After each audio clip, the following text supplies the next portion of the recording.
So friends, अगर आप भी अपनी मनी को लॉन्ग टर्म के लिए इन्वेस्ट करना चाहते हैं और वो भी सेफ एंड सिक्योर तरीके से, तो इस वीडियो को एंड तक जरूर देखिएगा। इस वीडियो में मैं बात करूंगी पीपीएफ अकाउंट के बारे में, यानी कि पब्लिक प्रोविडेंट फंड, और इनसे जुड़े कुछ क्वेश्चंस का मैं आंसर करूंगी।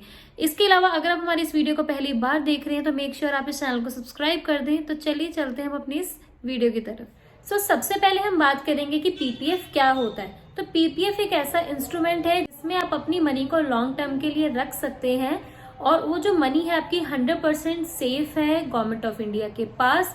इसके अलावा आपको मिलते हैं पीपीएफ के ऊपर एफडी से बेटर रिटर्न्स, और इसके अलावा जो आपका पीपीएफ के अंदर अमाउंट है मैच्योरिटी पीरियड कवर होने के बाद वो 100% टैक्स फ्री है। मीन्स आपको टैक्स बेनिफिट मिलेगा, आपको टैक्स देने की जरूरत नहीं पड़ेगी जब आपका पीपीएफ मैच्योर होगा। इसके बाद हम बात करेंगे कि पीपीएफ अकाउंट कौन ओपन करवा सकते हैं। पीपीएफ अकाउंट ओपन करवाने के लिए आप इंडिया के रेजिडेंट होने चाहिए। इसके अलावा अगर आप माइनर के लिए खुलवाना चाहते हैं तो उसके गार्डियन के नेम से भी खुल जाएगा पीपीएफ अकाउंट।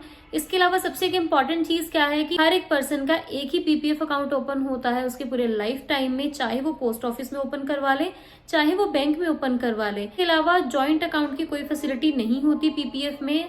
हर पर्सन को अपना पीपीएफ अकाउंट अलग ही ओपन करवाना पड़ता है। तो आप चाहे तो पोस्ट ऑफिस में भी ओपन करवा सकते हैं, आप चाहे तो किसी भी बैंक में भी ओपन करवा सकते हैं।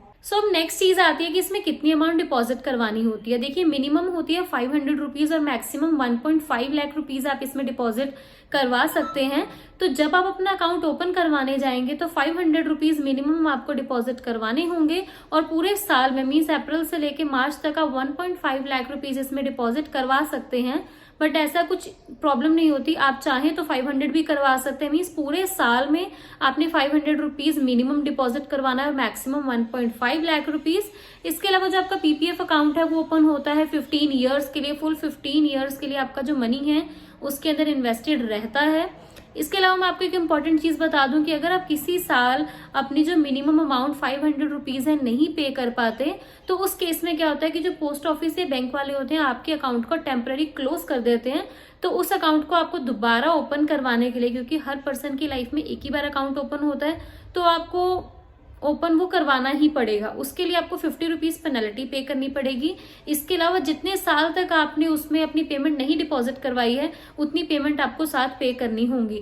सपोज अगर आपने 5 सालों तक अपने पीपीएफ अकाउंट के अंदर कोई अमाउंट डिपॉजिट नहीं करवाई, 2 साल दी फिर 5 साल नहीं दी, तो आपको 50 rupees penalty plus 500 per year mean 2500 rupees plus 50 rupees आपको गवर्नमेंट को पे करने होंगे। उसके बाद आपका जो अकाउंट है वो नॉर्मली वर्क करने लग जाएगा। अब हम बात करेंगे रेट ऑफ रिटर्न के बारे में। देखिए, पिछले 2.5 साल से 2.5 ईयर से जो रेट ऑफ इंटरेस्ट है जो पीपीएफ अकाउंट से मिल रहा है वो ज्यादातर सेम ही चल रहा है, 7.1% के अप्रॉक्स ही चल रहा है। पिछले 2.5 सालों से यही है। अगर फ्यूचर में चेंज होगा तो मैं जरूर आप लोगों को अपडेट करूंगी इसके बारे में। इसके अलावा मैं आपको एक इंपॉर्टेंट चीज ये बता दूं कि जब भी आप अपने पीपीएफ अकाउंट के अंदर अमाउंट डिपॉजिट करवाने के लिए जाएं तो ध्यान रखिए कि आप हमेशा महीने की पहली तारीख से लेके 5वीं तारीख के बीच में ही आप अपनी अमाउंट को डिपॉजिट करवाएं। उसके पीछे का रीजन यही होगा कि अगर आप 5 तारीख से पहले अमाउंट डिपॉजिट करवा देते हैं तो जिस महीने आपने अपनी अमाउंट डिपॉजिट करवाई है आपको उस महीने का भी इंटरेस्ट गवर्नमेंट पे करती है। लाइक आज 6 तारीख हो गया, 6 दिसंबर है, तो अगर मैं आज अपनी अमाउंट डिपॉजिट करवाने के लिए जाऊंगी तो मुझे दिसंबर का कोई इंटरेस्ट नहीं मिलेगा, मुझे इंटरेस्ट मिलेगा ओनली जनवरी का, जब जैन फिनिश हो जाएगी। तो बेनिफिट यही है कि आप 1 से 5 के बीच में अपनी अमाउंट डिपॉजिट करवाएं, ताकि जिस महीने आप डिपॉजिट करवा रहे हैं उस महीने का भी आपको इंटरेस्ट मिले, और उसके बाद जो आगे आगे मंथ्स इकट्ठे होते जाएंगे तो उसका भी आप लोगों को इंटरेस्ट मिलता जाएगा। ऑलवेज जो इंटरेस्ट है वो साल के एंड पे ही आपके अकाउंट के अंदर क्रेडिट होता है, ऐसा नहीं कि हर महीने आता है उसके अंदर। मीन्स पूरे साल में जितने मंथ्स के लिए आपकी वो मनी इन्वेस्टेड है उसके ऊपर जो आपका इंटरेस्ट कैलकुलेट किया जाता है, उसके बाद at the end of the year वो जो आपका इंटरेस्ट है वो आपके पीपीएफ अकाउंट में क्रेडिट कर दिया जाता है, और उसके बाद फिर नेक्स्ट ईयर का वैसे ही स्टार्ट हो जाता है। अब हम इसमें बात करेंगे लोन के बारे में और पार्शियल विड्रॉ के बारे में। देखिए, अगर आप गवर्नमेंट को अपनी मनी इतने लंबे समय के लिए दे रहे हैं तो उसका आपको भी कुछ बेनिफिट होना चाहिए। तो गवर्नमेंट आपको ये बेनिफिट देती है पीपीएफ अकाउंट खुलवाने के बाद कि जब आपका 1 साल कंप्लीट हो जाता है तो 1 साल के बाद और 5 साल से पहले, मतलब 1 से 5 साल के बीच में जितनी अमाउंट आपकी पीपीएफ अकाउंट के अंदर इकट्ठी हुई है उसका 25% अमाउंट आप एज अ लोन ले सकते हैं अपने पीपीएफ अकाउंट के ऊपर, और वो भी बिना किसी एक्स्ट्रा इंटरेस्ट रेट के।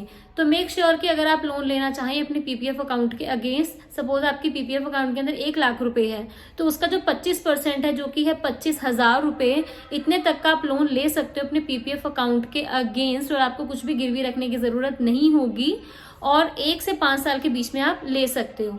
बट अगर इसके अलावा हम बात करें पार्शियल विड्रॉ की, वो 5 साल तक नहीं होता। जैसे आपके 5 साल कंप्लीट हो जाते हैं आपके पीपीएफ अकाउंट के, उसके बाद आप पार्शियल अमाउंट विड्रॉ करवा सकते हैं किसी भी इमरजेंसी में।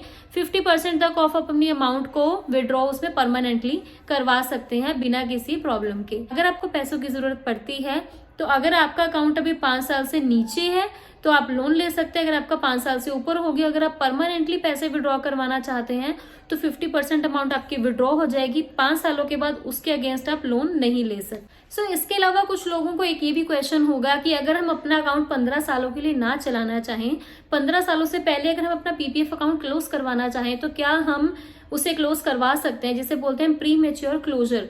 यस, आप लोग करवा सकते हैं, बट उसके लिए भी कुछ कंडीशंस रहती हैं। पहली बात तो देखिए, अकाउंट क्लोज होगा जब आपके 5 साल कंप्लीट हो जाएंगे। जब आपके 5 साल कंप्लीट होंगे, उसके बाद आप अपना अकाउंट क्लोज करवा सकते हैं, बट उसके लिए भी कुछ स्पेसिफिक कंडीशंस रहती हैं।